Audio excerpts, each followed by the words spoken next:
noite a todos e todas que estão aqui nos assistindo hoje. Eu sou Alessandra Nilo, sou coordenadora geral de uma ONG chamada Gestos, Soropositividade, Comunicação e Gênero, que fica aqui em Recife. E hoje tenho o prazer enorme de conversar com a nova, recém-chegada ao Brasil, diretora da UNAIDS, Cláudia Velasquez.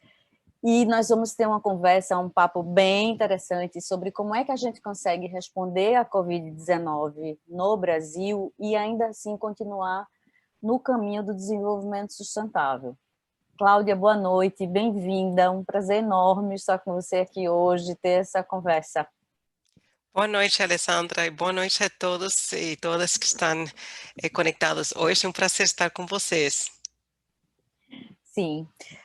A UNAIDS, para quem não sabe, é o programa das Nações Unidas para tratar do HIV e AIDS. Então, Nações Unidas tem várias agências, que são agências que geralmente têm um foco. Então, você tem, por exemplo, a ONU Mulher, que cuida dos temas de mulher, você tem a Unicef, que cuida dos temas de criança, e assim sucessivamente.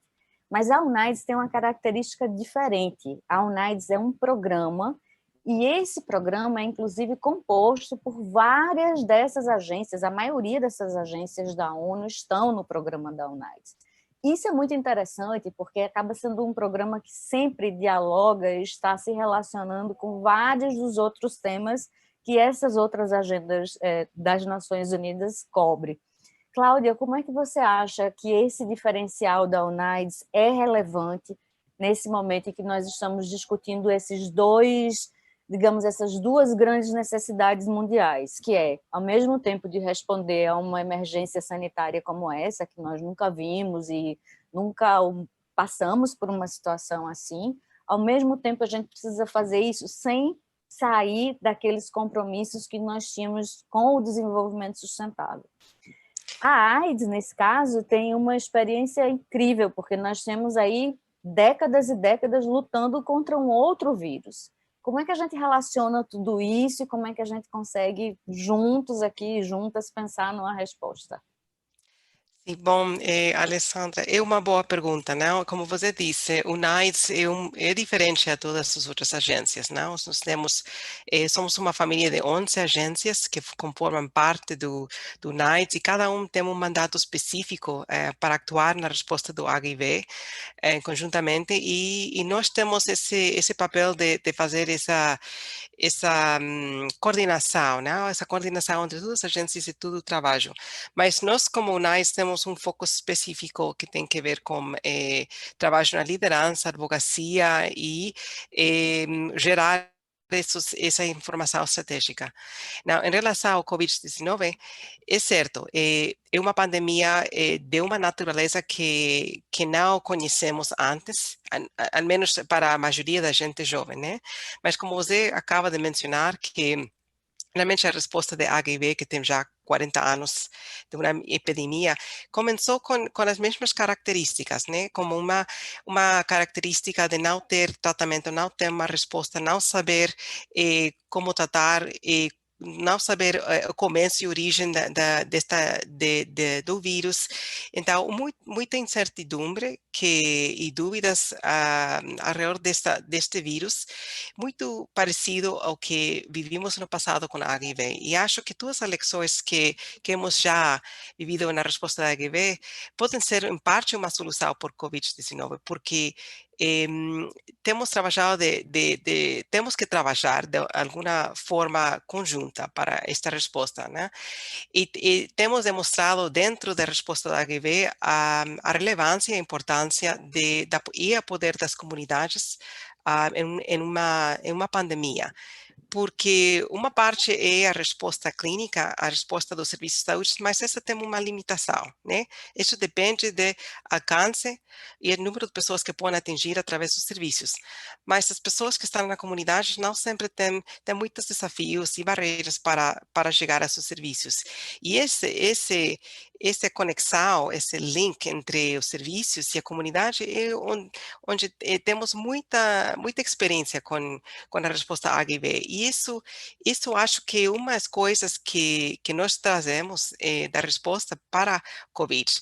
Não, agora, quando nós estamos a ver a resposta à Covid, quando nós estamos a responder em nosso trabalho a resposta ao HIV, eu quero dizer, não podemos esquecer a pandemia com Covid. Nós falamos de uma integração de HIV com eh, outras doenças, a importância de integrar HIV com tuberculose, com hepatites, etc.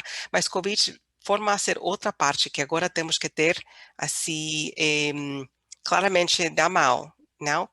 Porque agora este é uma pandemia que vai ficar por um tempo conosco.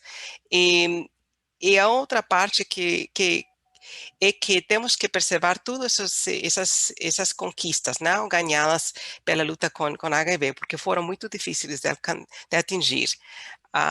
E acho que temos que trabalhar em muitas áreas, não somente na área política, não somente na área de serviços, mas também esse involucramento das comunidades. Então, isso é uma visão assim geral.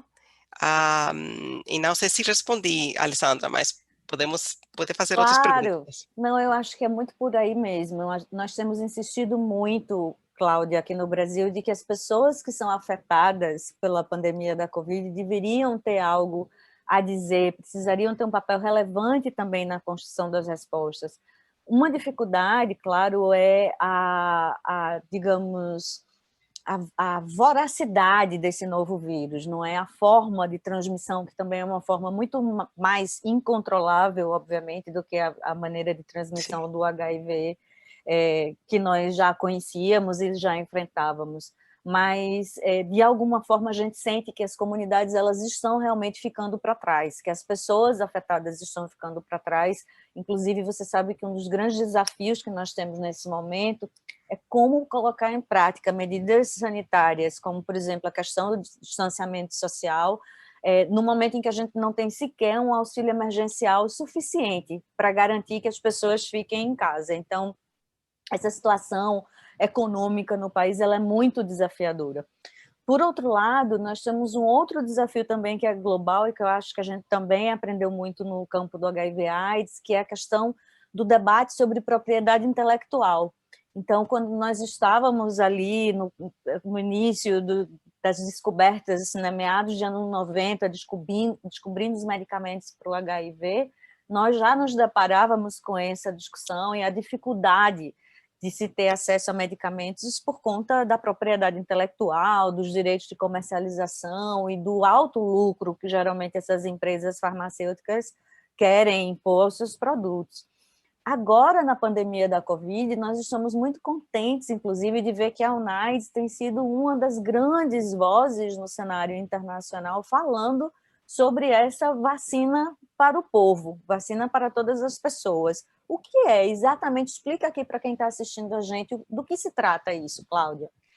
Sim, bom, essa é uma iniciativa que é conformada por alguns líderes importantes que assinaram esse acordo.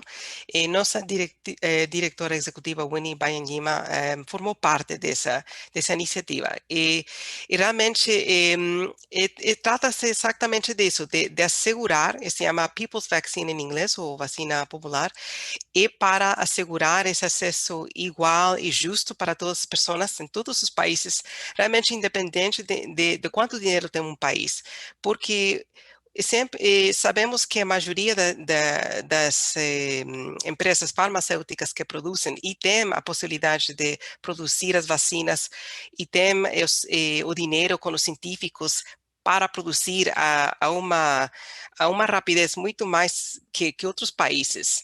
É o norte, Europa e Estados Unidos, realmente os países do norte. Então, fica a ser um problema porque quando trata-se de acesso à vacina, então temos que depender que esses países vão compartilhar as metodologias e, como você diz, essas vacinas, né?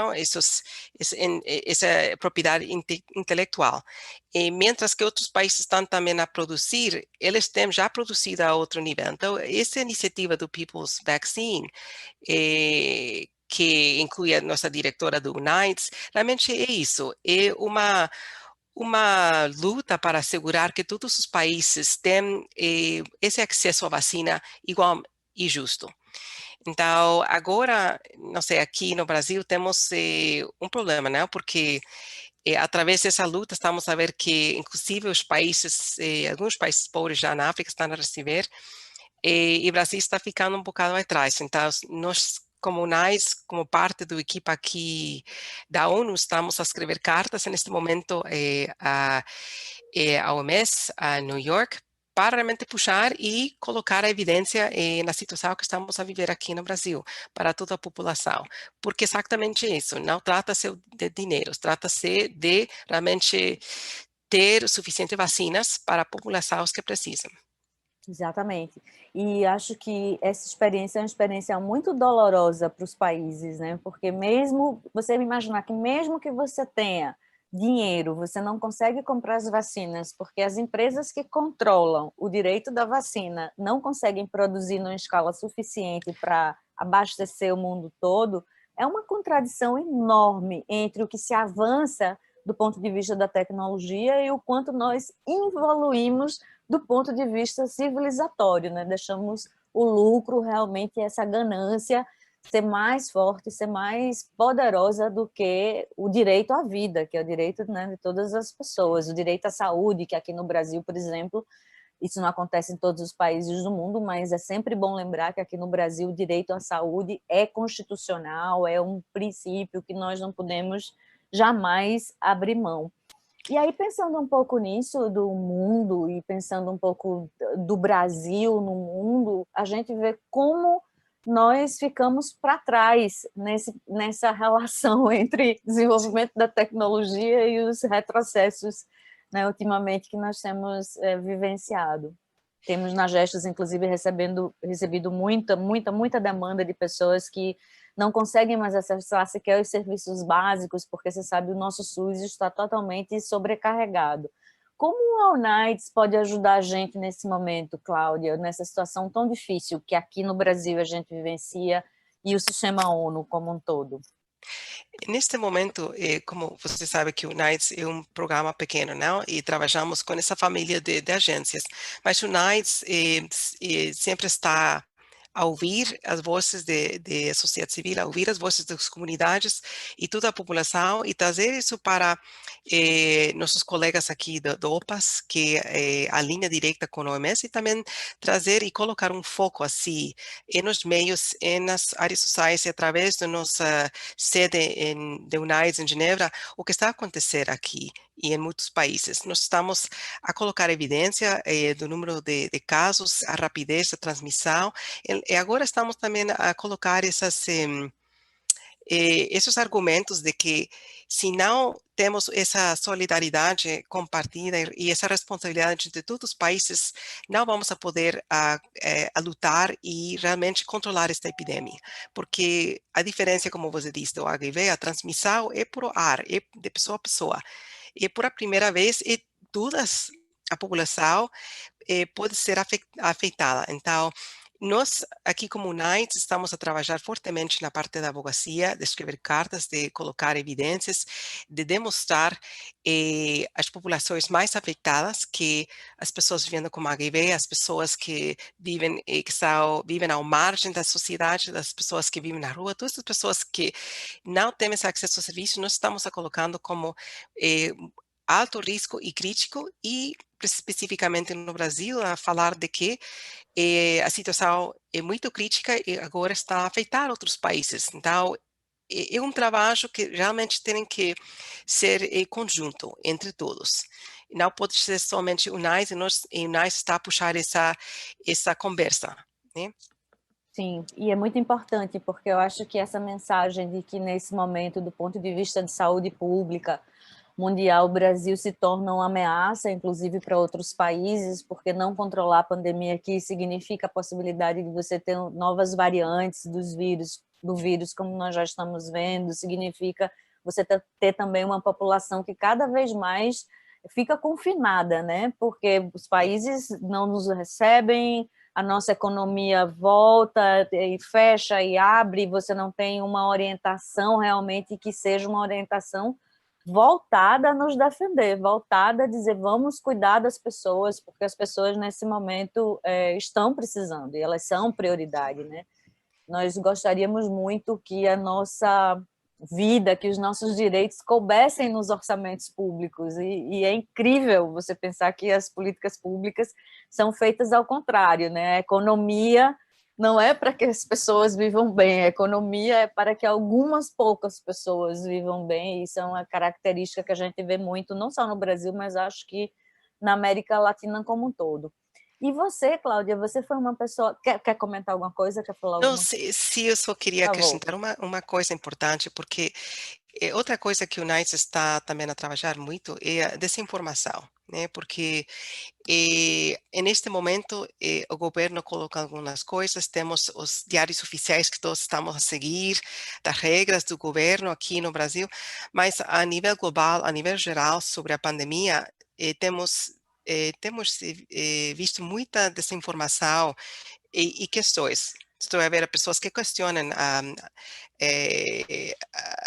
realidade da vacina, não? Que se a vacina vai realmente ajudar ou não, se muitas coisas. Então, essa parte também o NICE está tentando colocar essa informação nos meios para nossas populações, para que eles saibam o que é importante saber sobre o vírus. E também, particularmente essa informação relacionada com as pessoas que vivem com HIV. Uhum. Inclusive, falando nisso, foi muito bom você tocar nesse assunto, porque exatamente semana passada nós conseguimos finalmente fazer com que as pessoas que vivem com HIV/AIDS no Brasil sejam um grupo prioritário para vacina. Obviamente, muito bom, e a gente sabe que vocês também apoiaram muito nisso. Mas, obviamente, que a gente ainda não sabe quando isso vai acontecer, não é? Depende muito enfim, da lista e da quantidade de vacinas que ainda estão disponíveis, mas as pessoas com HIV sempre têm essa dúvida, se são mais vulneráveis, se são menos vulneráveis para a Covid. Você quer falar um pouquinho sobre isso para quem nos assiste?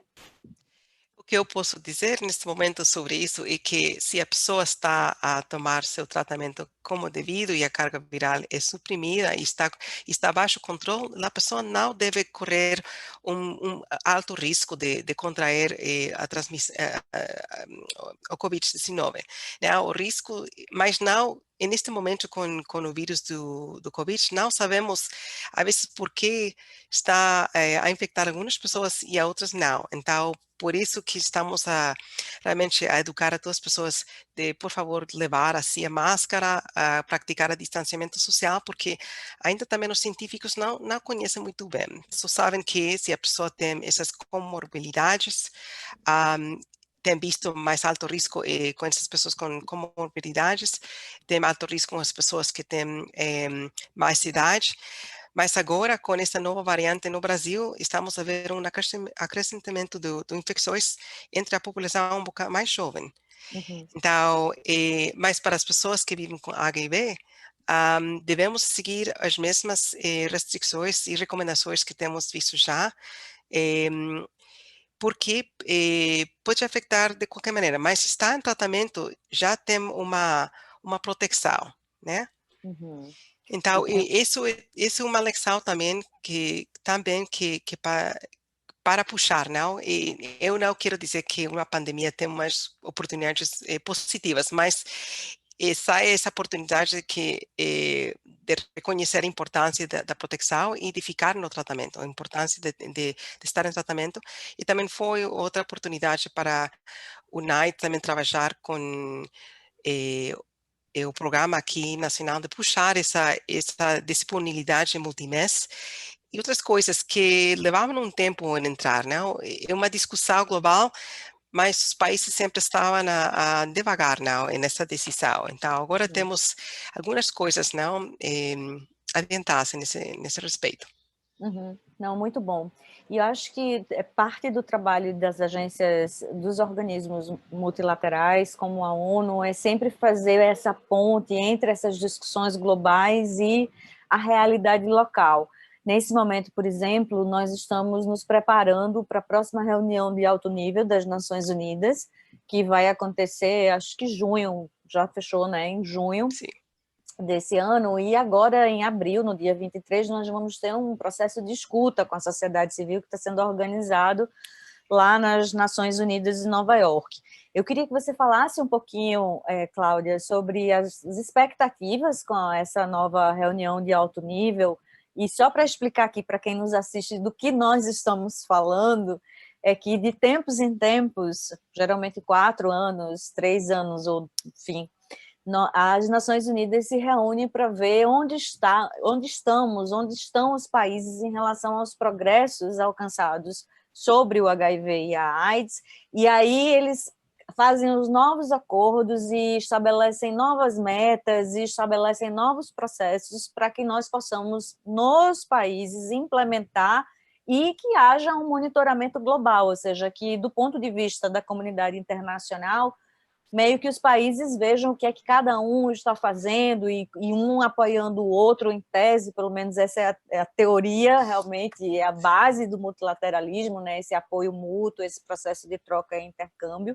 E a última reunião de alto nível que nós tivemos foi justamente em 2016, logo após a aprovação da Agenda 2030.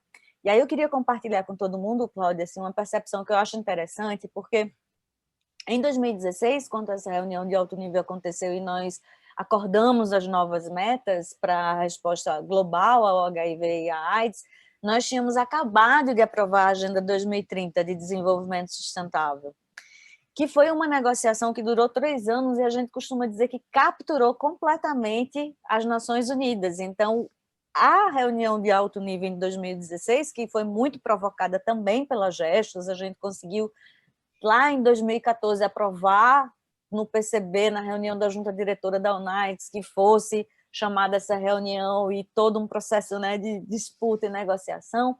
Agora, para essa reunião de 2021, nós estamos completamente capturados e capturadas pela questão da pandemia da Covid-19.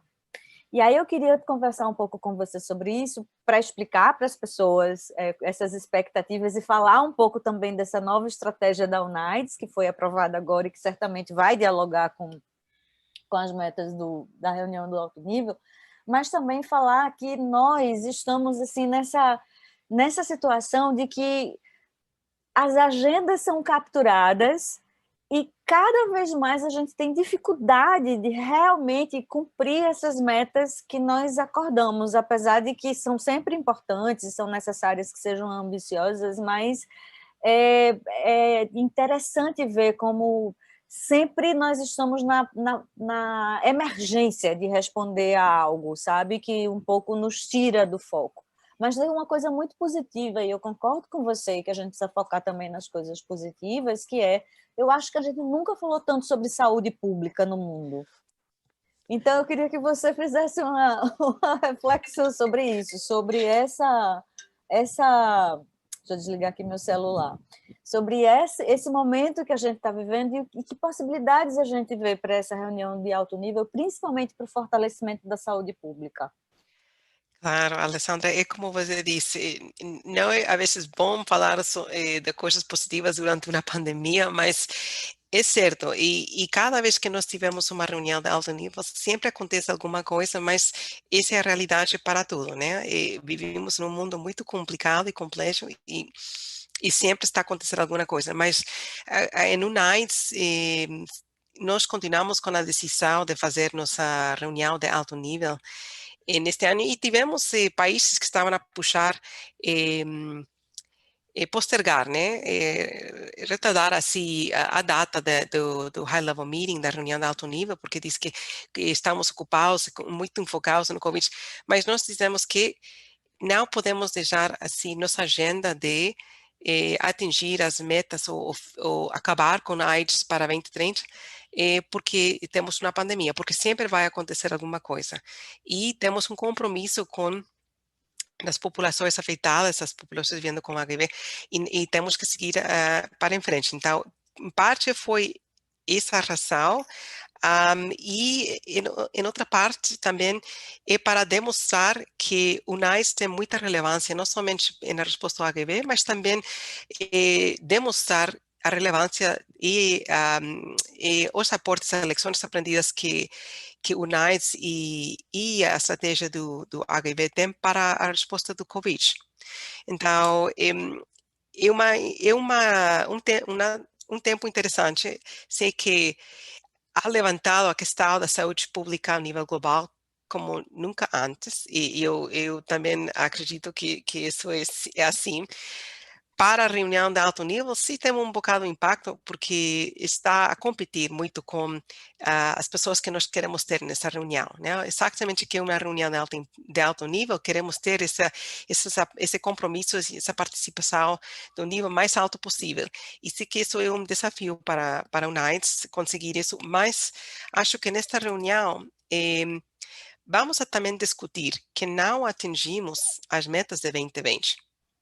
A maioria dos países não atingiram as metas de 90, 90, 90.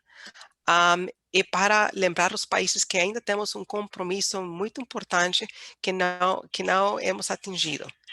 Então, em parte, eu acho que isso vai ser como uma parte da fala que vamos a ter ao redor desta reunião de alto nível, dessa importância que o trabalho não está completo e que ainda temos trabalho que fazer. E, e, e adicionar essas lições. A outra coisa que vai ser importante para nós é que a estratégia do NIDES, esta nova estratégia que foi aprovada, tem um enfoque adicional, né? E não somente é agora puxar as metas mais para cima, mais para 95, 95, 95, porque o Brasil está mais perto de atingir a primeira meta, né? Mas não da segunda, mas da primeira, não? Não sei se as pessoas que estão a ouvir entendem quando eu falo dessas metas, não? Você De atingir. pode Ok. falar quais eram as Então, metas que nós essas queríamos primeiras. atingir, as que não Ok. atingimos. Pode Sim. falar.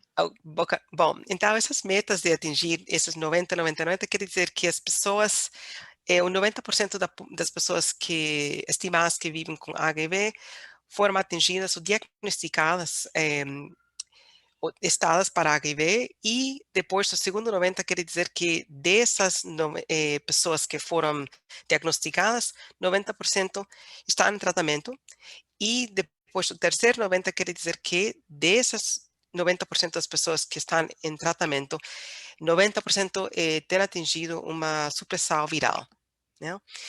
E essas metas não foram alcançadas pela maioria dos países, onde temos o maior número ou maior carga no número de pessoas vivendo com HIV. Isso foi atingido pelos países do norte, que têm sistemas de saúde muito bom, que fluem e tudo, mas não foram atingidos na maioria. E agora, nesta estratégia nova do UNAIDS, estamos a puxar essas metas acima, a 95, 95, 95, para dizer que os países alguns países chegaram perto, e temos alguns países em África que conseguiram, os países pequenos conseguiram, ao menos as primeiras duas metas, e o Brasil está cerca da primeira 90, e achamos que levantar essas metas a 95 vai estimular também esse trabalho, né, que ainda temos que fazer. Mas a outra parte nova dessa estratégia é que está a colocar por em frente a importância do trabalho da comunidade e colocar as pessoas no centro e ressaltar toda essa parte das desigualdades, porque em todo o tempo que eu estou com o UNAIDS, sempre falávamos da importância de direitos humanos, a importância da redução do estigma e discriminação. Eu lembro anos atrás, quando eu estava em meu primeira vaga em Angola, eu estou a falar de 2008, quando eu comecei com o UNAIDS, e falávamos naquela época de que vamos a fazer para reduzir a estigma e discriminação. Uma fala de anos. Mas esta é a primeira vez que eu sinto que o UNAIDS coloca isto em frente, ao mesmo nível que ter acesso aos serviços clínicos, a serviços de diagnóstico e tratamento, que é igual ou mais importante, porque estamos a ver que para os países chegar a essa meta, esse espaço que falta, que é pouco, nunca vamos atingir se não podemos enfrentar essas desigualdades. E quando eu penso aqui no Brasil, eu penso também nos outros países onde eu trabalhei, ah, isso sempre ha sido o desafio mais grande em resposta nos países. Não conseguem chegar porque ninguém coloca essa importância. É muito fácil reportar dados que saem do Ministério da Saúde, porque temos um sistema todo montado, mas não temos evidências assim, à mão, sobre a desigualdade, sobre a violência, sobre todas as outras áreas sociais que estão a afetar e colocar barreiras. Então, é muito difícil, muitas vezes, apresentar o caso. Então, essa estratégia, tenho muita esperança que vamos a poder demonstrar, não somente colocar e construir sistemas que podem demonstrar eh, essas barreiras, esses desafios, lacunas que temos nessas áreas, com a desigualdade e a falta de assistência social para as pessoas que afetam o acesso aos serviços, mas isso vai complementar os outros dados. E agora temos, acho que, uma estratégia que é muito mais completa e mais balanceada. Então, eu tenho esperança que os compromissos que vamos tentar atingir nessa reunião de alto nível vai ser assinado pelos países com um compromisso ao nível mais alto do país e agora vai incluir esse compromisso. Então, é uma oportunidade para nós puxar, não? Colocar e fazer visível todos esses desafios. Uhum.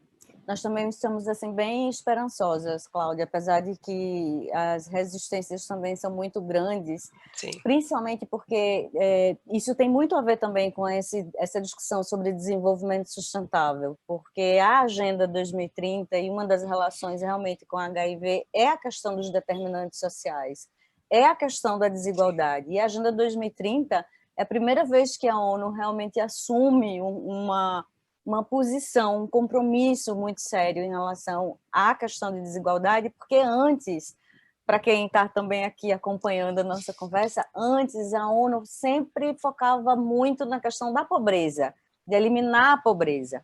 Mas aí, a partir do momento que foram acontecendo os estudos e que as pessoas foram analisando realmente e tendo compreensão dos contextos, começaram a observar que, mesmo que você consiga avançar na redução da pobreza, você não consegue garantir equidade para todas as pessoas e não consegue garantir justiça social, não consegue garantir todos os direitos humanos, porque a desigualdade permanece. Então, não basta ver a questão da pobreza, você tem que, além da pobreza, você tem que realmente eliminar as desigualdades ou diminuir as desigualdades. E, infelizmente, aqui na América Latina, nós somos a região mais desigual do mundo. E essa desigualdade também se reflete muito aqui no Brasil, né, que está entre os 12 mais desiguais países do mundo.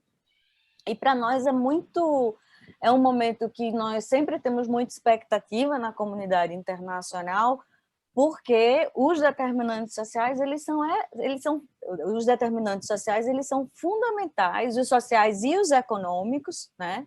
E tem gente que ainda diz os determinantes sociais, os determinantes econômicos e os determinantes comerciais, ainda acrescenta, faz ainda um parêntese entre o econômico Sim. e o comercial, eles são fundamentais para que a gente continue respondendo ao HIV/AIDS.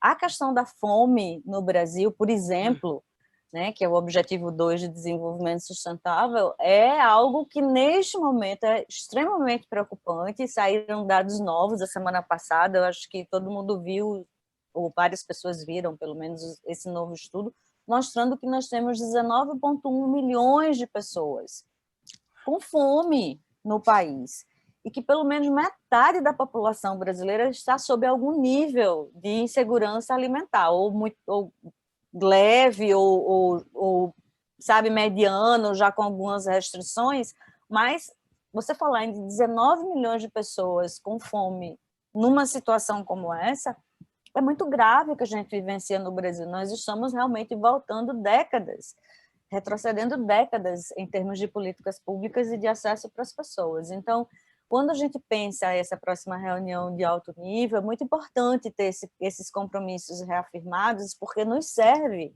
a nós, da sociedade civil, também como instrumentos de cobrança, de fazer os nossos governos renderem conta. Eu me lembro que, em 2016, um dos grandes ganhos que nós tivemos foi justamente a referência à direito à moradia, questão das casas, do housing, que nunca tinha sido uma coisa considerada em AIDS, né? Mas que agora é parte do processo, porque realmente como é que você consegue aderir a tratamentos que são tratamentos relativamente difíceis de você aderir, porque são tratamentos que têm impacto no seu corpo, que não é como você tomar uma aspirina, né? Fazer um Sim. tratamento de HIV, você tem que ter uma disciplina, você tem que se comprometer com você mesmo, você tem que ter uma boa alimentação, você tem que ter uma estrutura que lhe permita estar focado ali na sua saúde. Então, nós temos também expectativas que essa reunião de alto nível vai tocar nesse tema que é muito importante. Outro tema que nós também estamos bastante atentos e atentas é a questão da seguridade social. Essa questão que também aqui no Brasil, né, usando o nosso exemplo, é também muito grave. Nesse momento, você viu que a semana passada foi feita uma proposta no Congresso Nacional e que ainda está com alguma possibilidade, talvez, de ser revertida, porque o auxílio emergencial que foi aprovado para as pessoas no Brasil, ele é muito pequeno. E, da mesma forma, é muito pequeno o que os estados e municípios vão complementar. Então, vai ser muito difícil para essas pessoas garantirem algum tipo de segurança alimentar, vai ser difícil para as pessoas, acho que pensar em não praticar suas atividades informais, pensar em não praticar seu trabalho no dia a dia, vai ser impossível para elas que não vão ter o que comer, porque não está tendo essa estrutura nesse momento. Então, é algo que realmente nos preocupa, e nós gostaríamos muito que tivessem compromissos fortes em relação à questão de seguridade social. Uma outra característica também, um outro aspecto que eu acho que a gente pode também ressaltar dessa nova estratégia da UNAIDS, que é muito importante para o país, é a perspectiva de gênero, de igualdade de gênero. Não é? Eu acho que é muito bom a gente ter uma UNAIDS que hoje em dia se posiciona muito publicamente como uma UNAIDS feminista. Como você está vendo essa nova fase da UNAIDS?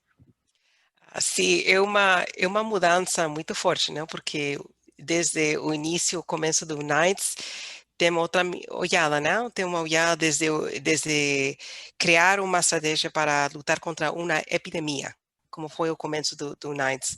E foi criar estruturas, criar estratégias, criar as bases.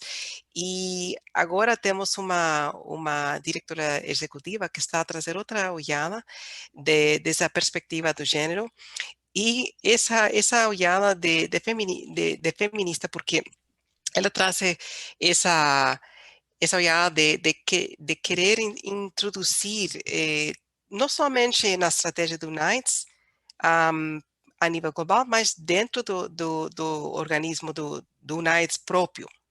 Então, ela está a puxar todo esse câmbio, uma mudança cultural dentro de operações de um programa da ONU, que é muito diferente. Eu sempre falo com minha equipe aqui em UNAIDS e outros que para mim chegar à ONU foi tão diferente porque foi uma experiência assim, muito hierárquica, né? Muito protocolar, muito hierárquica, quase como a ONU estava ainda a viver naquela época dos anos 40, quando começou.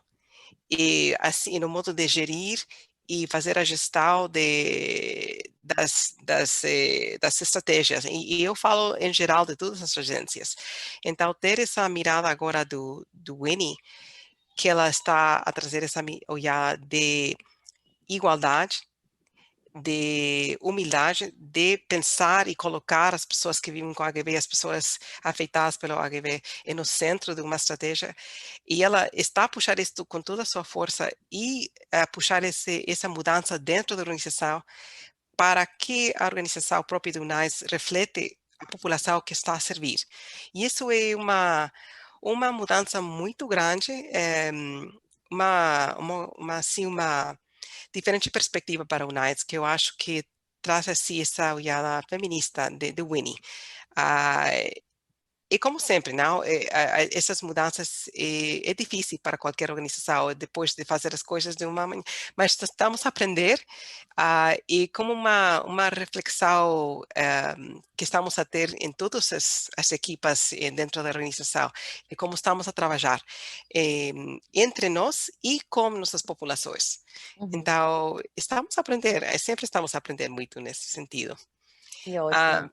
sim, Deixa, eu- mas deixa, Eu só Não, queria fala. acrescentar nesse ponto que você Claro. falou sobre assistência social, que é muito importante, é umas coisas que aqui propriamente no Brasil, o NICE está tentando colocar dentro de um projeto que estamos já a começar com o Ministério de Saúde, com o DCCI, né, o Departamento de Doenças Crônicas e Infecções Transmissíveis, que está tentando de não somente colocar estratégias para que as comunidades possam implementar mobilização a nível comunitário sobre a prevenção, mas temos um componente onde estamos eh, a integrar a assistência social como um piloto, porque eu já tenho experiência em outros países onde eles estão tentando fazer um projeto assim integrado com adolescentes, com diferentes populações, mas é sempre um projeto piloto e não conseguem fazer isso ao nível nacional.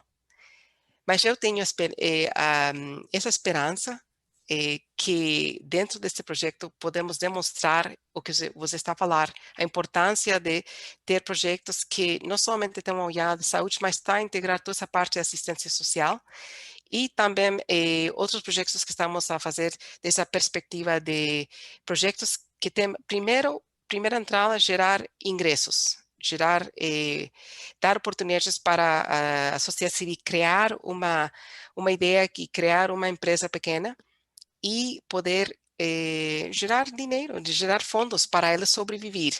Então, estamos já com muitas ideias inovadoras para pensar dessa perspectiva, porque sabemos, como você disse, que a situação com a pandemia do Covid vai a colocar ou fazer, tornar-se mais crítico na área da economia para o país e para as pessoas.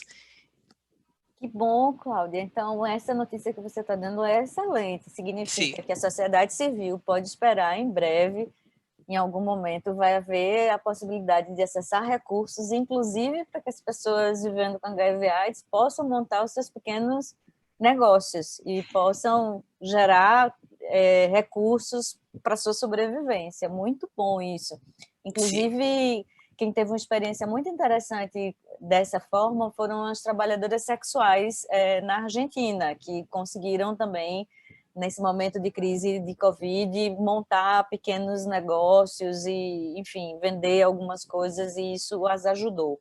Eu queria ler para você alguns dos comentários aqui da nossa audiência. sim. Um de Silvia Aloia, do Movimento Nacional de Cidadãs Positivas, que está contando que o MNCP está tentando articular junto com os municípios a operacionalização da vacina para as pessoas vivendo com HIV/AIDS. E que, principalmente, mas ela também está preocupada com a questão do sigilo em relação à sorologia para o HIV, porque para alguns lugares você vai ter que dizer que você é HIV positivo para acessar a vacina. Então, uma das questões, eu vou aqui anotar do lado para a gente comentar, é essa questão do estigma e da discriminação, porque ainda é muito presente aqui no país. A gente sabe que agora mesmo a UNAIDS lançou, né, junto com a Gestos, o índice estigma, e mais de quase 70%, na verdade, das pessoas que vivem com HIV/AIDS nas 7 cidades que nós pesquisamos já sofreram estigma e discriminação por viverem com HIV. Então, isso é um aspecto importante. E aí a Silvia complementa dizendo que eles ainda estão com dúvidas em relação a alguns agravos que são muito, digamos, próximos do HIV, como, por exemplo, pessoas com tuberculose, que não foram, né, que se foram incluídas, se vão ser incluídas, então isso é uma dúvida que ela tem. E um outro comentário que eu acho muito interessante, tem muito a ver com esse debate que a gente estava fazendo agora, essa conversinha que a gente estava fazendo sobre a questão de gênero e essa perspectiva feminista, porque aqui a Cioli Neto também comenta com a gente que as populações mais vulneráveis ao HIV estão muito afetadas pela pandemia. Por exemplo, a população LGBT. Gays têm que passar mais tempo em casa, com familiares que são muitas vezes homofóbicos e têm sido alvo também de grande preconceito e numa maior tendência à depressão. E aí, por tendência à depressão, eu vou fazer só um parênteses antes de passar para você, Cláudia, para dizer o seguinte, que a questão de saúde mental, ela também é outro tema absolutamente central, né, nesse processo de estarmos todos e todas experienciando o medo da própria Covid e, ao mesmo tempo, as ansiedades econômicas, etc. e tal. Estigma e discriminação incluídos. Então, eu vou pedir aqui para a nossa colega Mariana colocar nos chats aqui da nossa conversa uma campanha que nós estamos fazendo na Gestos, pedindo que as pessoas doem R$ 10 por mês para exatamente ajudar a garantir esses nossos serviços de psicologia, de atendimento social, de assessoria jurídica para as pessoas que vivem com HIV/AIDS, porque muito mais pessoas estão precisando de nós e nós precisamos atender mais pessoas. E o seu apoio, a sua ajuda vai ser muito importante para a gente nessa hora. Então, vai estar o link aí, você que está assistindo, por favor, entre, são só R$ 10 por mês, mas vai ajudar muito, vai ajudar muitas pessoas. Então, Cláudia, estigma, discriminação e violência nessa época de pandemia, como que a UNAIDS nos ajuda a pensar isso? Essa é uma questão difícil, Alessandra, porque a luta que nós temos com a mesma resposta ao HIV desde o início.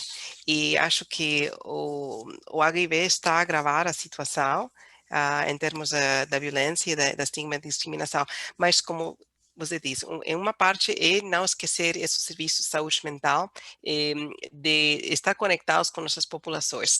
Então, nós como UNAIDS podemos, vamos a colocar essa, esse link que você colocou em nossos meios sociais do UNAIDS também para assegurar maior divulgação e promover essa doação, porque isso é importante, não? Essas organizações que podem conectar e apoiar e acompanhar as pessoas que sofrem e que vivem com HIV, que estão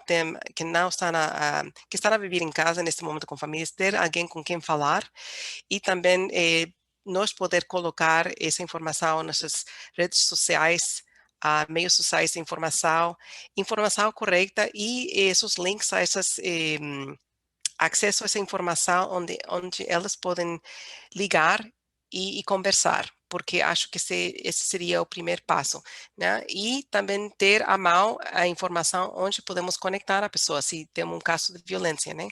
Porque, mas o NICE não tem a capacidade de oferecer os serviços, mas temos essa capacidade de assegurar que estamos a compartilhar a informação correta e assegurar que elas têm tudo à mão sobre o Covid e o HIV neste momento. Mas é uma questão difícil, né, em termos da violência, mas temos, por isso que dentro da resposta da HIV e conjuntamente com o Covid, temos que trabalhar, como você disse, as políticas daqui para em frente.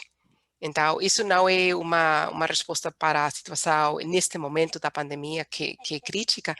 Acho que essa parte tem que ver com essas falas e acompanhamento às pessoas, assegurar que elas têm essa conexão e que que elas têm um número, ou alguém com quem falar, mas a longo prazo também temos que abrir essa porta com outros comitês, conselhos nacionais, para falar e puxar políticas, né, que vão combater isso. Então, por um lado, o NICE está a trabalhar um curso online que vai trabalhar com os trabalhadores de saúde que tem a ver com estigma e discriminação, e eu sei que o tema dentro desse curso, o tema do COVID vai também entrar na conversa desse curso, um curso online que vai lançar-se dentro deste projeto grande que estamos a fazer com o Programa Nacional aqui, com o TCCI. Isso vai a longo prazo, né, para falar dessas coisas dentro dos serviços de saúde. Mas para em frente, estamos também puxando que os serviços têm que ter essas referências e ter todos esses números à mão para poder dar um pacote completo à pessoa. Não somente dizer, você tem que tomar o teste do HIV e depois iniciar o tratamento, mas colocar e apresentar para a pessoa um pacote completo de serviços. E entre isso vai a saúde mental. Cláudia, e eu vou aproveitar e vou dizer o seguinte, que quem estiver nos assistindo e tiver dúvidas sobre HIV, Covid, precisar de informações de saúde em relação a isso, a Gestos tem uma hotline para você ligar gratuitamente, o DDD é 081 e o número é 999-02-0064. Vou repetir, tá? 81 é o DDD e o número é 999-02-0064. E aí você pode ligar pelas manhãs, segundas e quartas, e terças, quintas e sextas no horário da tarde, tá? Você liga e você conversa direto com uma enfermeira para tirar suas dúvidas e para você, enfim, saber o que você vai fazer. Cláudia, a última pergunta, então, para a gente encerrar nossa conversa, que está ótima. Eu não queria parar, continuaria batendo esse papo com você. Vamos fazer outras. Mas Joseane, que tem 17 anos, me mandou aqui uma pergunta no chat dizendo o seguinte: o meu sonho é estudar relações internacionais. Eu gostaria de me formar e de ser uma diretora da UNAIDS como você. Que conselhos você me dá para que eu chegue onde você chegou? Então, com isso, eu deixo com você também as suas palavras finais, Cláudia. Obrigada, Alessandra. Eu gostei, adorei essa última pergunta, Não porque é? eu acho que eu sempre tenho essa pergunta entre os jovens e eu sempre disse que para começar, sempre tem que começar.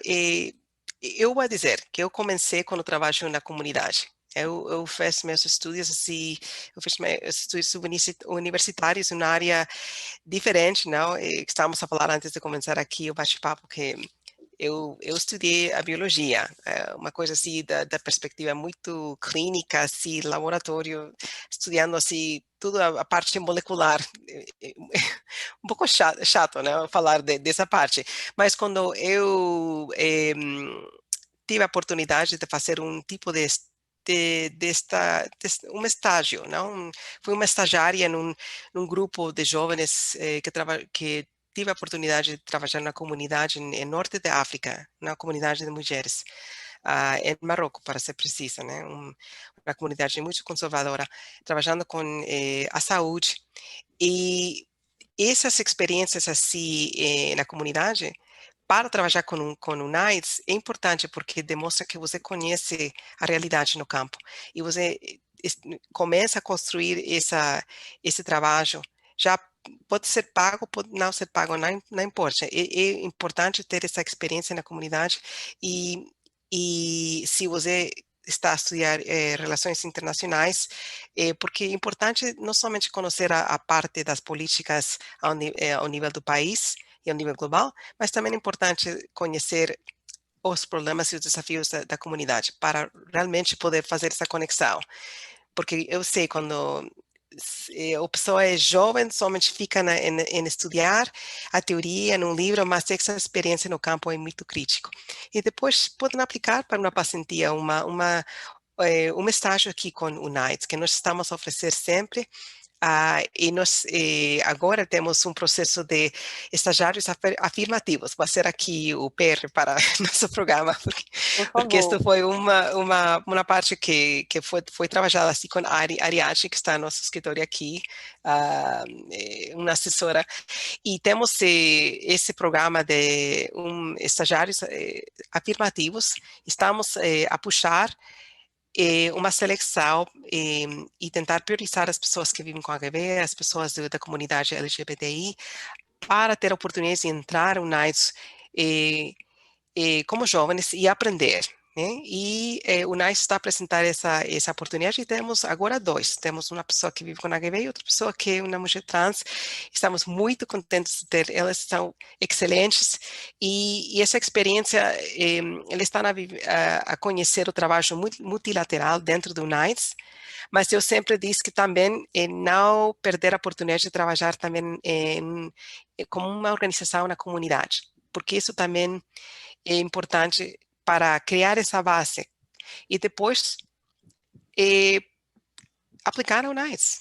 Uhum. É um processo de crescimento, mas é possível. Eu comecei assim de abaixo, eu posso dizer que eu levo 30 anos nesse trabalho. Eu trabalhei em muitos países, sou originalmente dos Estados Unidos, mas a minha família é de origem da América do Sul. E eu trabalhei em nível comunitário, trabalhei também na saúde estadual em um estado dos Estados Unidos, na saúde pública. Eu também trabalhei com a agência de cooperação dos Estados Unidos, é bom ter uma mescla de experiências, porque tudo isso fortalece sua experiência quando você vai aplicar com um programa como o NICE. Uhum. Eu, Que ótimo. aí. Muito bom e muito importante, porque tudo que nós não precisamos nesse momento, nesses espaços, são das pessoas que são só as burocratas, que são aquelas pessoas que são distantes das comunidades, que não entendem do que falam as comunidades às vezes e que querem encontrar soluções sem as comunidades. Então, é muito importante isso que você está compartilhando, essa experiência de realmente ter a conexão com as pessoas. E outra coisa que eu também, só para a gente concluir, Cláudia, mas assim que eu acho muito importante é que eu ando muito preocupada, nós andamos muito preocupados e preocupadas com a questão do multilateralismo. E eu acho tão lindo quando uma pessoa diz: eu quero estudar relações internacionais, eu quero trabalhar na ONU, eu quero fazer algo assim. Existe algum futuro sem o multilateralismo, ou o multilateralismo é realmente determinante para o nosso processo civilizatório? O que você acha? Bom, falando desde a perspectiva de uma pessoa que trabalha no eu também trabalhei em uma bilateral, nos Estados Unidos, e mudei para um multilateral. E eu posso dizer que, ao começo, eu estava dizendo, não entendo o multilaterismo, é muito burocrático, não move nada. Entrar com uma bilateral é muito rápido, temos mais dinheiro. Mas agora que eu levo muitos anos aqui do lado do multilateralismo, eu posso dizer que é muito importante para os países, porque realmente eles estão a falar para as pessoas e os países que não têm uma voz. Porque eu sempre lembro os colegas que eu conheci de Irã, e eles sempre falavam para mim, Cláudia, sem nós, sem o multilateralismo, não temos ninguém que vai lutar por nossos direitos, porque estamos a viver num país onde não podemos falar abertamente, não temos direitos para a mulher, não teremos isto, não teremos outro. Então, esse é o papel importante de ter esse multilateralismo, ter outro lado para que as pessoas tenham essa esperança, não, de ser ouvidas. E esse acho que a lição mais importante, não, de manter o multilateralismo, e eu espero, não. Eu sei que neste momento estamos a viver, muitos países estão a puxar essa ideia de nacionalismo, né, que é importante colocar o país primeiro, mas, e como eu disse assim, para realmente combater as pandemias, precisamos da ajuda de todos os países, de todas as pessoas. E não é possível um país fazer tudo sozinho, porque temos países vizinhos, temos coisas que estão a acontecer afora, temos outros países que têm outros recursos que não temos, e não é possível viver num mundo somente nacional. E por isso que eu acredito que o multilateralismo é muito importante. Dá esse espaço para ter outra voz e realmente colocar eh, os direitos das pessoas em frente. Muito obrigada, Cláudia. Prazer ter você conosco hoje nessa conversa tão interessante sobre como o Brasil pode superar a Covid-19 e, ao mesmo tempo, se manter na linha do desenvolvimento sustentável. Nós conversamos com Cláudia Velasquez, que é diretora da UNAIDS aqui no Brasil, e falamos que nós precisamos colocar as pessoas no centro dessa resposta, sem esquecer de cuidar do planeta, sem esquecer de fazer parcerias que nos levem realmente a uma sociedade mais justa, a um mundo mais igualitário, e, nesse momento, a urgência também da gente ter a assistência social funcionando, a saúde funcionando na sua integralidade, seguridade para as pessoas, auxílio emergencial, enfim, nós seguimos aqui juntos e juntas e muito gratas com a parceria com a UNAIDS. Cláudia, conte conosco e faremos outras lives para trocar mais informações e compartilhar ideias com o mundo. Muito obrigada, gente. A Gestos encerrando agora seu canal de transmissão. Boa noite a todos e todas. Fiquem seguros, fiquem em casa, se protejam. Distanciamento social, lavar as mãos, se proteger é a única maneira que a gente tem segura até que todas as pessoas estejam vacinadas. Obrigada, Cláudia. Boa noite, pessoal. Tchau. Obrigada, Sandra. Tchau.